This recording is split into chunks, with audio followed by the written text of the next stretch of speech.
MPSCचा अभ्यास काळ आणि वेळ याच्या ओघात आपलं वय 30+ होऊन जातं. आपण प्रिलिम्स पास होतो, मेन्स पास होतो, इंटरव्ह्यू पास होऊ शकत नाही किंवा या तीनही टप्प्यात कुठेतरी फेल झाल्यामुळे आपल्याजवळ पोस्ट राहते 0. अशा कंडिशनमध्ये एक 30 वर्षानंतर जेव्हा आपण या क्षेत्रात वावरत असतो तेव्हा आपल्याला व्यक्त होता येत नाही काही गोष्टी. जर ह्या व्हिडिओच्या माध्यमातून तुम्हाला काही घेता आलं तर तुम्ही बघा, काही क्लॅरिटी आली तर ते तुमच्यासाठी योग्य होईल. तर चला बघूया वय वर्ष 30 नंतर काय ऑप्शन्स काय आपल्याजवळ खूप सारे.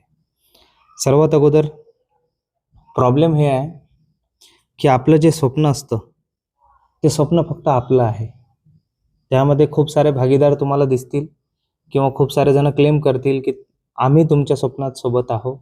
मात्र जेव्हा वास्तव्याशी आपण झगडतो किंवा वास्तव्य आपल्या समोर असते, जेव्हा आपला रिझल्ट येत नाही, हळूहळू सर्वजण आपल्याला सोडून जातात. हे सत्य आहे. ह्या 3 सर्कलच्या मधामध्ये आपण सध्या स्थिर आहो की नेमकं करायचं काय. सर्वात अगोदर जर ह्या प्रिपरेशनमध्ये तुम्हाला एक गोष्ट करायची आहे, जर मी ह्या पूर्ण व्हिडिओला जर एका शब्दात जर समराईज करायचं माझा जर हेतू झाला किंवा जर मला समराईज करायचं असेल तर मी करेल बॅलन्स.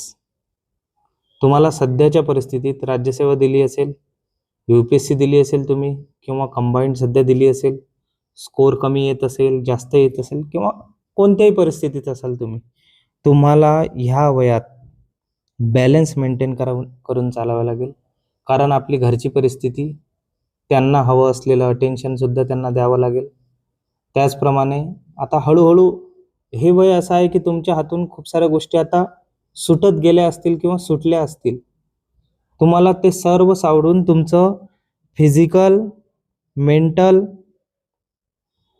ह्या गोष्टी तर सांभाळायच्या आहेच, मात्र इमोशनल ॲटिट्यूडसुद्धा तुमचं व्यवस्थित ठेवायचं आहे तुम्हाला. बहुतांश वेळी या जर्नीमध्ये माणूस सिनिकल होतो. सिनिकल म्हणजे एखाद्या गोष्टीबद्दल त्यांचे मतं खूप प्रखर होऊन जातात.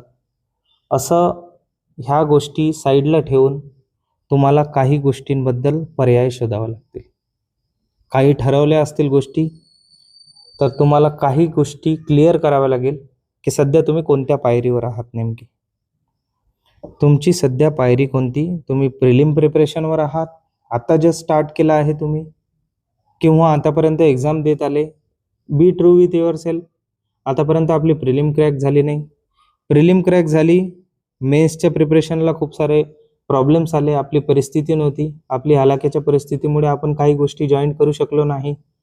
काही अशा म्हणजे घटना अशा घडल्या की ज्यामुळे आपण एक्झाम क्रॅक होऊ शकलो नाही. म्हणजेच तुम्ही मेन्सच्या प्रिपरेशनला आहात किंवा रिपीटेडली तुम्हाला कन्व्हर्सेशन स्किल असो किंवा काही सॉफ्ट स्किल ते प्राप्त न झाल्यामुळे इंटरव्ह्यूला तुम्ही फेल झाले.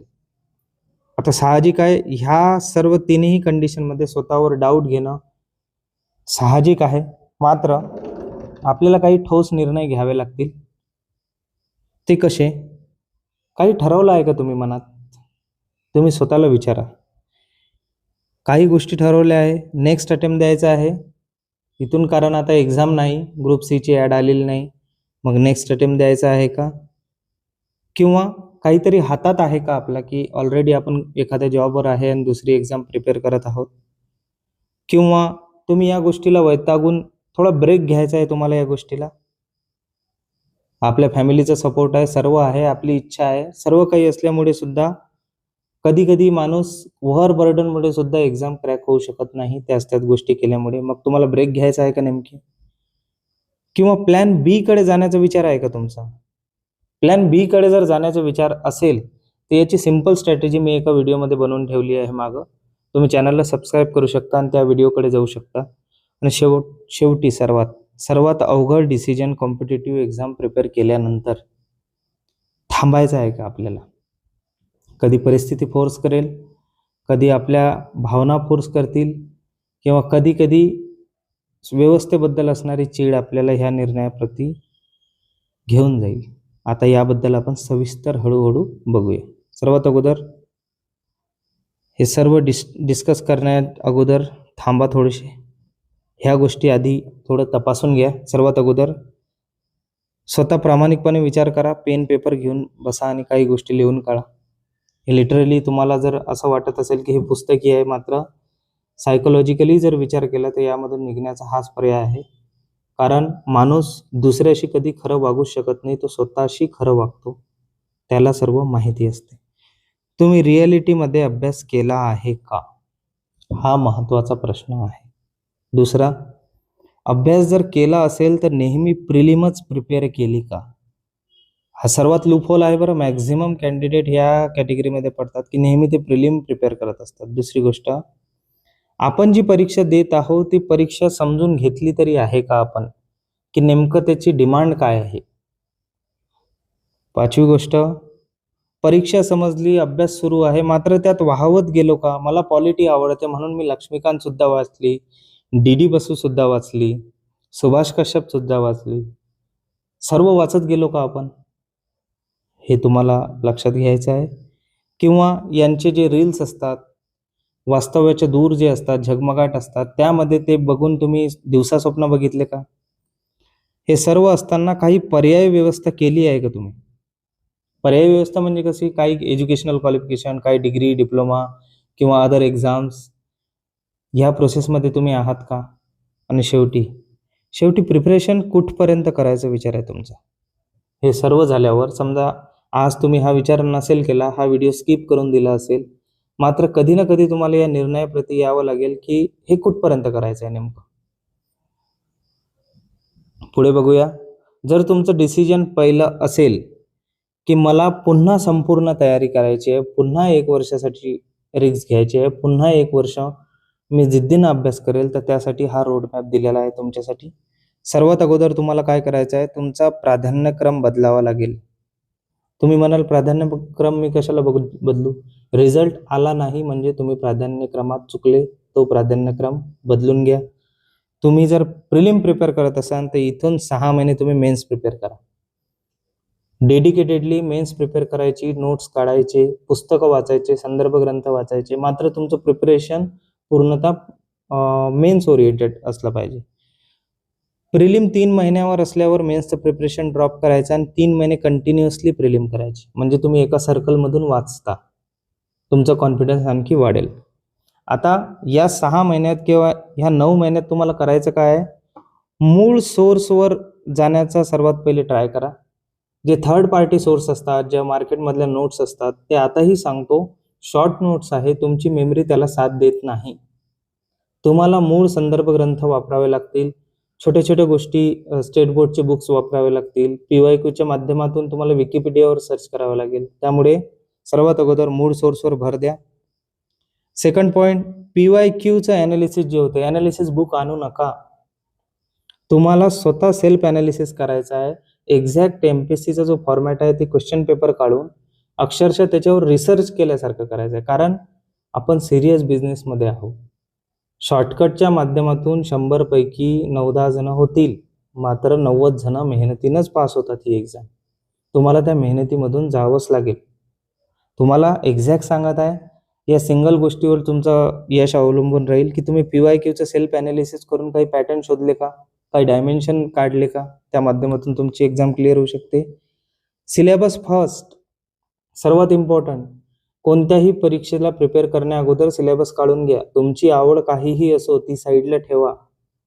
आपली आवड होतीच म्हणून आपलं हे वय झालेलं आहे, हे लक्षात ठेवा. हे हार्श ट्रूथ आहे आपल्यासाठी. आवड साईडला ठेवू, एक्झामला काय पाहिजे. एक्झाम प्रिपेअर झालो आपण, एक्झाम क्वालिफाय झालो, त्यानंतर आपल्याला आवड जपता येईल. चौथी, तपासणी करा रिपीटेडली की तुम्हाला सेल्फ इव्हॅल्युएशन करावं लागेल. एक्सप्रेशन म्हणजे तुम्हाला व्यक्त व्हावं लागेल. कोणाला तुमचा तयारीचा स्तर सांगावा लागेल. तुम्हाला काही व्हॅल्युएबल सजेशन मिळू शकतात. आता हा व्हिडिओ आहे, जर तुम्ही बघत असाल, या व्हिडिओच्या ह्या एंडपर्यंत जर तुम्ही आले असाल पहिल्या डिसिजन दुसऱ्या डिसिजनपैकी, तर तुम्हाला असं कळेल की एखाद्या पुस्तकातलं एखादं वाक्य आपलं आयुष्य बदलू शकते. एखादा व्हिडिओ, रिअल व्हिडिओ, त्याच्यातलं एखादं सेंटेन्स आपल्याला विचार करायला भाग पाडू शकते. डिसिजन 2, जर तुम्ही प्लॅन बी कडे जाण्याचा विचार करत आहात का? सर्वात अगोदर प्लॅन बी कडे जाण्याचा विचार असेल म्हणजेच तुम्ही प्लॅन ए कडे सुद्धा याल, म्हणून बी कडे आपण जात आहोत, ही गोष्ट लक्षात ठेवा. म्हणजेच तुम्हाला वेळ मर्यादा आखावी लागेल. टाइम बाउंड अभ्यास करा त्या एक्झामचा. कोणतीही सरळ सेवा असो, तलाठी, ग्रामपंचायत म्हणजे ग्रामसेवकाची असो किंवा कोणतीही एक्झाम तुम्ही टार्गेट जर केली असेल, त्या एक्झामचं शेड्यूल आला असेल, सिलेबस असेल, व्हॉटएव्हर जे असेल, त्याला एका वेळ मर्यादेत आखून घ्या. पहिली गोष्ट, रिअलिस्टिक प्लॅन बी ठेवा. प्लॅन बी म्हणजे आता तुम्ही विचार केला की एमपीएससी सध्या मी फेल झालो आहो किंवा एमपीएससीला माझा स्कोर आहे नाही, मी आता यूपीएससी प्लॅन बी म्हणून करतो. तसं होत नाही. प्लॅन बी हा एवढा रिअलिस्टिक असला पाहिजे की तो 3 ते 6 महिन्यात आपण प्राप्त करून प्लॅन ए वर आपण शिफ्ट झालो पाहिजे. ही पहिली गोष्ट. डेडिकेटेड स्टडी करा. सिरियस बिझनेसमध्ये आहे, तुमचं स्वप्न वेगळं होतं, त्या स्वप्नाकडे जाता जाता आपली वर्ष खूप वाया गेली. आपल्याला आणखी 1-2 वर्षाचं कुशन मिळावं यासाठी प्लॅन बी आपण घेत आहोत. समाजासाठी, कुटुंबासाठी किंवा बाकीच्या ज्या गोष्टी एक्सटर्नल प्रेशर तुमच्यावर येतात ते ॲब्झॉर्ब करण्यासाठी ग्रुप बी आहे. आणि मार्गदर्शन, सर्वात महत्त्वाची गोष्ट ही आहे की ह्या 30 वर्षात काय होते की आपल्या मनात किंवा 30+ मध्ये आपल्या मनात असा विचार येते की मला सर्वच माहिती आहे, मी कशाला ऐकू कोणाचं. मात्र हा इगो साईडला ठेवून त्या त्या क्षेत्रामध्ये ज्या एक्झाम क्लिअर होत असतील किंवा तुमचे मित्रमैत्रिणी असेल, कोणते टीचर्स असतील, त्यांचं मार्गदर्शन जरूर घ्या. आपल्याला एक्झाम क्रॅक करायची आहे. कोणाच्या मनात आता बसून काहीच उपयोग नाही.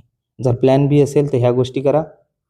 आणि विशेष म्हणजे प्लॅन बी करायचं असेल तर तुम्ही माझा तो व्हिडिओ बघू शकता, त्यामध्ये मी प्लॅन बी डिटेल डिस्कस केला आहे. आता तिसरा पॉईंट आहे, तुम्हाला या एक्झाम प्रोसिजरमधून ब्रेक घ्यायचा आहे. ब्रेक घ्यायचा असेल तर ब्रेक कसा घ्यायचा? सर्वात अगोदर फॅमिली फर्स्ट. घरी निघून जा. आईबाबाजवळ वेळ घालवा, तुमच्या फॅमिलीसोबत वेळ घालवा, त्यांच्याशी संवाद साधा. हे बेस्ट मेथड आहे, अँटी डिप्रेशन टूल आहे. दुसरी गोष्ट, तुमचे काही हॉबीज असतील ते जपा, काही छंद असतील ते जपा. एंटरटेनमेंट, मूवीज वगैरे, कुठं फिरायला जायचं असेल तिकडे जा. आता ह्या गोष्टी झाल्या. तुम्ही आता पर्सनॅलिटीवर तुमचं वर्क करा. तुम्ही ओव्हरवेट असेल तर वॉकिंगला जा. जिम मी सजेस्ट नाही करणार, मग तुम्ही वॉकिंगला जा, योगा प्राणायाम करा. ह्या पर्सनॅलिटीवर अवांतर वाचन खूप जास्त करा, पर्सनॅलिटी डेव्हलपमेंटवर असो किंवा एखादं विचारमंथन असो, न्यूजपेपर वाचा. आणि हे सर्व झालं की शेवटचा पॉईंट आहे, कारण ब्रेक घेत आहोत आपण, थांबलेलो नाही, म्हणजेच आपल्याला जंप करायचा आहे. ह्या उरलेल्या काळात जेव्हा जेव्हा वेळ मिळेल तेव्हा तुम्ही स्वतःच्या टेक्निक्स तपासा. अभ्यासात आपला फॉल्ट आहे, सोर्समध्ये फॉल्ट आहे, की आपण एक्झामला ज्या वेनं अप्रोच करत आहोत त्याच्यात फॉल्टी लाईन आहे, हे तुम्ही बघून घ्या. तुम्हाला निश्चितच फायदा होईल.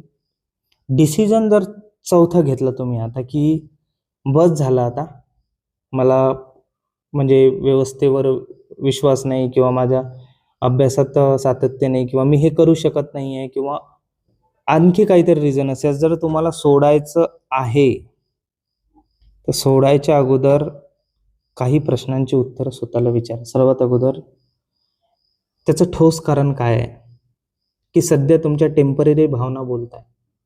ॲन्सर की चेक केली, कमी स्कोर आला, मित्राचा जास्त स्कोर आला, त्यावर तुमच्या ह्या भावना टिकल्या आहे की मी एक्झाम सोडून देतो, घरी निघून जातो. तपासा, कारण ह्या एक्झाम एक प्रकारे तुम्ही असं म्हणू शकता आपल्यात रिक्तपणा सोडून जातो. आपण अंदरून एकदम रिकामे होऊन जातो एक्झाम प्रिपरेशन करत असताना. ठीक आहे. आणि एवढे वर्ष गुंतवल्यामुळे किंवा भावनिक एवढी गुंतागुंत झाल्यामुळे हा निर्णय सर्वात अवघड असा निर्णय मानला जातो. त्यामुळे काही प्रश्नांची उत्तरं तुम्हाला स्वतः द्यावे लागतील. तुमचा भ्रमनिराश झाला का हे परीक्षा देत असताना, की तुम्ही ज्या अँगलनं विचार केला होता, ज्या अँगलनं तुम्ही पोस्टला बघितलं होतं, व्यवस्थेवरचा विश्वास उडाला का, किंवा तुमचा राग आहे ते तुम्ही बघा. तुम्ही सध्या कोणत्या पोझिशनला आहे, वैयक्तिक कारणं काही असतील, परिस्थिती खराब असतील किंवा आणखी काही कारण असतील, ते तुम्ही स्वतः तपासा. परिस्थितीला तुम्ही स्वीकारलं आहे का? एक्सेप्टन्स महत्त्वाचा आहे. एक्सेप्टन्स महत्त्वाचा आहे. जर तुम्ही स्वतः एक्सेप्ट केलं की आता मूव्ह ऑन व्हायचं आहे तर निश्चितच तुम्ही मूव्ह ऑन होऊ शकता. करिअरच्या खूप साऱ्या अपॉर्च्युनिटीज आहे. आणि सर्वात अगोदर हा व्हिडिओ बनवला, तुम्ही कोणाला काही बनणार, इन्फ्लुएन्स होणार, त्यापेक्षा स्वतः तुम्ही इम्पॉर्टंट आहे. तुम्ही स्वतःला अकाउंटेबल आहे. दुसऱ्याला तुमचं लाईफ डिक्टेट करू देऊ नका. जर तुम्हाला सोडायचंच असेल तर क्लोजर करायचं असेल तर एक्झामचं. तर ह्या व्हिडिओच्या माध्यमातून आपण सध्या ह्या 4 गोष्टीबद्दल बोललो. जर तुम्हाला अशाच प्रकारचे काही व्हिडिओ किंवा काही प्रॉब्लेम्स असतील तर तुम्ही कमेंट बॉक्समध्ये डिस्कस करू शकता. आपण निश्चितच त्यावर बोलू. आणि तुम्हाला जर व्हिडिओ आवडला असेल, तुमच्या आयुष्यात काही व्हॅल्यू पुट झाली असेल तर चॅनलला सबस्क्राईब करा. थँक्यू.